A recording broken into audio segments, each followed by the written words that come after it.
stay hungry, stay foolish. And by this, it's really about coming with everything with a beginner's mindset. Be ready to learn, be inquisitive. When you talk about sustainability, there's going to be a whole lot of new things happening. Just always be hungry to learn and approach everything with a beginner's mindset.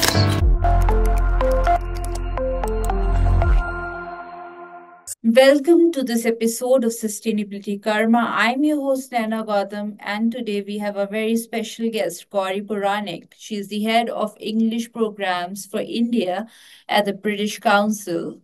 She has 20 years of experience in both the private and public education sectors. She leads the council's work in English language, working with government partners to create high impact sustainable solutions. Welcome, Gauri, to this edition of Sustainability Karma. Thank you so much, Naina. I'm glad to be here. Gauri, let's start at the very core of this. In your experience, what part of education should actually empower girls to take on leadership roles in sustainability? What's that turning point for them? Yeah. So, Nena, I would say the turning point really is when girls start asking the question why. And it's very important to stress on that because they need to start asking questions about why should things be done in a particular manner? Why not a particular other way of doing it? Why do we follow this system? Why not another system? And this may seem like a very simple thing to do, but it's actually a very complex process. And it happens when girls have access to quality education.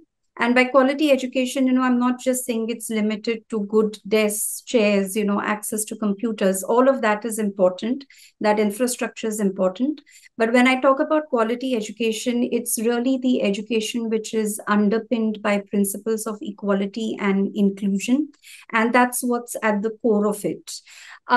If as educators, we can provide or tackle that issues of inequality very early on in a girl's education timeline, then I think we really provide them that agency and voice to voice their concerns and their opinions, which starts taking them on that path of being leaders and leaders for sustainability in the future. So at the British Council, I think our focus is on that. We work with various partners, government organizations, institutions, to really strengthen the national education systems in ways that will provide that equity and access to girls where their education is concerned and really improve their learning outcomes. I think our aim is to bring the best of UK and India together in this particular area.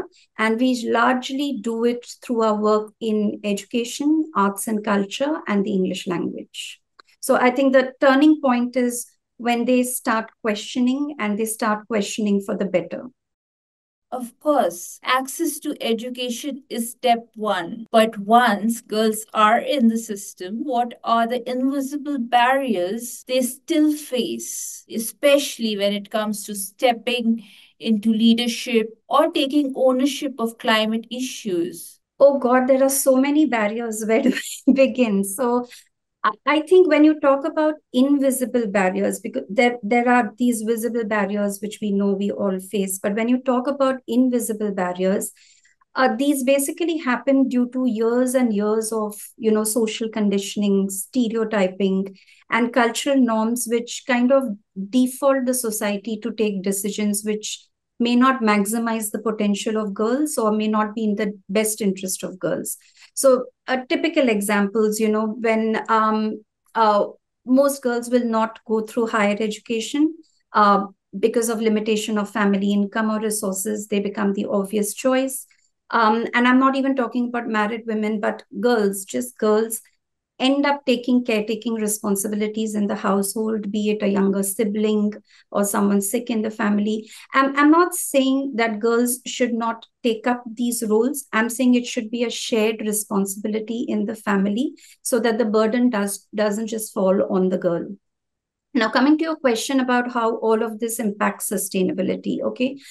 So a lot of studies have shown that girls' education has a direct linkage with the decisions that they make about their marriage, about how many children they have, how they can raise their children, can they raise their children in an environmentally conscious manner, about the usage of resources in a household, how much water they use, how much resources are they using economically and efficiently.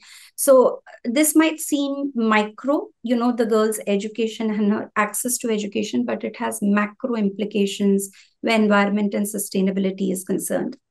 Uh, so at the British Council, we therefore are focusing on programs which will build this environmental consciousness really in youth.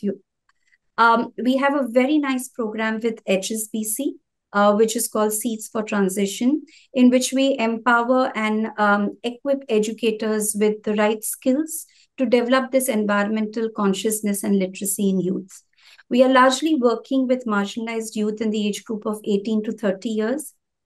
And we really equip them with the tools which will help them to take, social action in their communities, especially when environment and sustainability is concerned. We also had a very other good program which we ran from 2020 to 22, which was called Culture Connections. And this was basically a large international platform where we got people working in the environmental space, policymakers, and youth together to really address questions of climate emergency. And we connected, I think so, these groups of stakeholders with over 200 countries. So it was really, really a nice program in the cultural space that we brought together. You have spoken before about future ready skills. In your view, what are the most critical skills young women need today to lead on sustainability? Are we talking tech, empathy, systems thinking? What really matters? Yeah. So then I'll break this thing into two parts. First part is the knowledge, and the second part really is the skills. So to begin with, I think girls need to be environmentally literate, have understanding about what is pollution, biodiversity, climate change, what are the eco-friendly measures that you can really adapt, what is green technology. And a lot of these concepts are really embedded in STEM education, that is science, technology, engineering, and math education. And when people study concepts in STEM, that is where they start appreciating environment much more. You can do it learning other subjects also, but those concepts are deeply embedded in STEM education. So at the British Council, we consciously work at encouraging women into STEM education and STEM careers. We have a very large global program for women in STEM scholarships, where we have partnered with UK universities and we provide deserving and disadvantaged women access to pursue their studies in the UK in the area of STEM through a scholarship program. What these scholarships do is when these girls do study and come back, they inspire other girls to also take up STEM careers. And, it's not just about empowering these women, but we need a more gender equal STEM workforce. And this really contributes to that. So I'll just give you one example, of how this impacts by taking one woman's example. There's a lady called Dr. Surbhi Shiokhand. She did her master's, she did her MBBS from Rajasthan University, and she was working as a clinician for several years in India. In 2018, she got a scholarship under the Women in STEM scholarship scheme, and she pursued her master's in public health from Queen Mary University in London. Now, after she came back, she came to her hometown in Hisar, and she became a public health manager there for the National Health Mission in her particular locality. She later joined a PATH program as a program officer, and she played a crucial role in really introducing innovative approaches in lab automation, in COVID-19 testing, and in general healthcare in that particular area. She also established Punjab's first NGS lab, which is next generation sequencing in DNA, with the help of the health ministry in Punjab. And recently, I think she's working in a USAID program where she has provided technical support to health ministries across states to really improve the nation's diagnostic capabilities. So, this is just one example of a woman who took the right education path, has come back and contributed significantly to the society in healthcare, and really is on her leadership and sustainability journey. And just to answer your question about skills, I think what you mentioned out there is systems thinking. I think girls and women need to start understanding the interconnectedness between economy, environment, and society, because there is a link in all these three kind of, it's a trinity, and there is a link in it. And the more and more they have access to higher education is when they will start appreciating this interconnectedness. And therefore, we a few years ago had worked with the Department of Science and Technology, Government of India, for a very nice program called Gati, which is Gender Advancement for Transforming Institutions, where we really promoted gender equity in STEM education, in higher education, and in the research space. So yes, these are some of the skills and the initiatives, skills and expertise that women really need to focus on. Yeah. And on that note, do you think our current education system are doing enough to build those skills? Short answer, yes. So let's just take a look in terms of numbers at our education system. Okay, India has close to 247 million students. There are 10 million teachers now, according to the latest studies that have come out. And we have 1.47 million schools. So India is a very large and complex education system. And I think the way the government has approached it is very good and very systemic, because they have not looked at climate and environmental studies as a separate thing. They have embedded it into the curriculum and into the mainstream itself. So if you look at the national education policy and the national curriculum framework, across all the important chapters, be it teacher training and education, be it assessments, be it curriculum reforms, be it pedagogy, you will see the mention of environment, climate, and sustainability cross-cutting all these thematic areas. Besides this, I think embedding it in the curriculum. Besides doing that, they are also doing a whole lot of practical hands-on things. So I think the Ministry of Environment does give a lot of experiential learning to students through projects. There are tree plantation programs, water sanitation, health and hygiene, and various drives which give students that practical experience. State governments also partner with a whole lot of institutions to ensure that they are doing something at their own level. So yes, I think there's a lot being done. And once we continue to do that in a sustained and a systemic manner, we'll definitely have a more environmentally conscious youth down the line. Yeah. You have been involved in UK-India collaborations, but collaborations can be tricky, right? How do you make sure these partnerships are truly equitable, not just surface level or donation driven? What does meaningful engagement look like to you? Thanks for that, and an interesting question, Anna. So any collaboration is, it's always going to be tricky, and I'll just here that the same is true for marriages, and the same is true for large partnerships, really. But I think the underlying principles are the same. To begin with, you look at a partner who has a same or a similar vision to you, wants to achieve the same goals, has the same vision. That is the starting point. You need to be with like-minded partners. So that is the first step. We do try to ensure that when we are speaking with our partners, we are talking about the same end vision. So that's the first step. The second thing is whatever projects we do, we co-create it with our partners. Okay, so they have an equal stake and they have an equal say in the entire kind of relationship.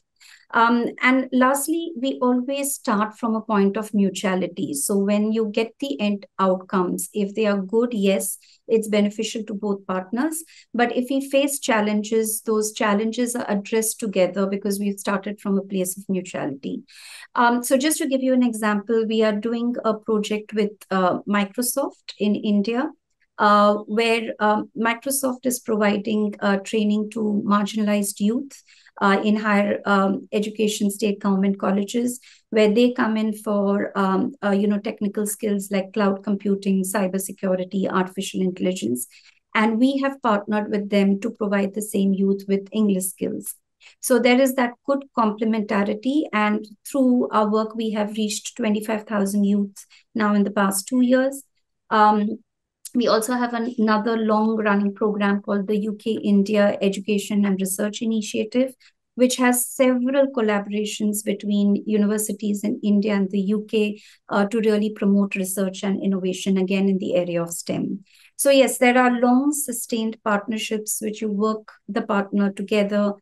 Meaningful engagement is achieved when you look towards the goals together and you focus on the impact. Yeah, thank you. So you talked about challenges. What kind of challenges do you face? I think challenges are sometimes it happens that once you start delivering a particular project or an initiative, it's going to be several things that will come up. In certain cases, just to take an example, maybe the number of beneficiaries that you want have not come on board because you're dependent upon the government to release them. There are permissions, there are layers, but then you do work with partners and find ways and means of doing it. Again, I think all of the challenges can be very carefully mitigated. The risk can be mitigated, and you can take care of the milestones if you plan well, if you keep the partners involved, and if the communication lines with the partners and the end beneficiaries are very, very clear and open. So as long as you do those checks and balances in place, I think any sort of challenge is fine. You can kind of work it around together. We are putting too much pressure on them to solve problems they didn't create. How do Yeah. we balance inspiration with fairness? I have a different take on this question. I don't think the burden is ever on any one gender. It's not a girl's issue at all. Climate change and society, climate change and environment is a gender agnostic issue. It's an issue for girls, boys, men, women, and the non-binary. It's a society's issue. So I would say the burden is never on girls. I think what we have to do is encourage girls, maybe because they have a role to play in terms of doing best when you have men and women equally in leadership positions in various organizations, including in the government, in sustainability and environment organizations. You will see a different kind of decision making process, which will be good for the future. So I think our role is to encourage women, but the burden is never, I think, just on girls. I don't think that is fair to any one gender. Um, it's a society problem and we need to address it together, really. And finally, if you had the power to make one bold move to empower girls as sustainability leaders, what would you change tomorrow? I honestly think no one bold move is required. So I would say no one bold move is required. There are several small changes which should be bold that are required. Okay, so I'm just flipping it a little bit. And I think it's the bold move is about the girl saying or a mother saying, no, my girl child should have access to education. It is about the girl finding the strength to say, okay, I am going to go and do this path. It's about her finding her voice. So those are small decisions but bold decisions that are required rather than one bold move. I think we girls inherently are bold. It's just that their boldness is subdued by society. But if you just give them that one small nudge, I'm sure they have the ability to make decisions and go ahead on their own. But before we let you go, let's shift gears just a little. It's time for a quick round we call Green Sprint Round. Okay. Education. Okay. What comes quickly to my mind is Steve Jobs. He's my I admire him as a leader.